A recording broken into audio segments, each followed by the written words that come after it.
धर्माच्या नावाने विद्यार्थिनीला शाळेत प्रवेश नाकारण्यात आलाय। नागपूरमधील एका शाळेतील हा धक्कादायक प्रकार समोर येतोय। मुलीला प्रवेश नाकारलेल्या पालकांनी अल्पसंख्याक आयोगाकडे धाव घेतली आहे। महाराष्ट्र राज्य अल्पसंख्याक आयोगाचे अध्यक्ष प्यारे खान यांच्याकडे तक्रार दाखल करण्यात आली। अल्पसंख्याक आयोगाकडून महिला व बालविकास विभाग तसेच शिक्षण विभागाला चौकशीचे आदेश देण्यात आले। संस्था सचिवाविरोधात झरीपटका पोलीस स्टेशनमध्ये गुन्हा दाखल करण्यात आलाय। झरीपटका पोलीस स्टेशनला गीता हरवानी ज्या दयानंद स्कूल आर्य गर्ल्स स्कूलच्या प्रिन्सिपल आहेत त्यांचा 14 तारखेला तक्रारी अर्ज प्राप्त झाला होता। सदर अर्जामध्ये त्यांनी नमूद केलं होतं की त्यांच्या शाळेमध्ये मुस्लिम मुलींना त्या मुस्लिम असल्याच्या कारणावरून ॲडमिशन दिले जात नाही आणि अशा सूचना या शाळेचे सेक्रेटरी राजेश लालवानी यांनी दिलेल्या आहेत।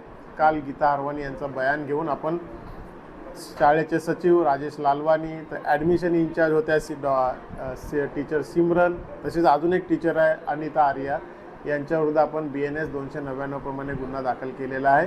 त्याचा तपास चालू आहे। लोकशाही मराठी ऐका, पहा, जागरूक रहा।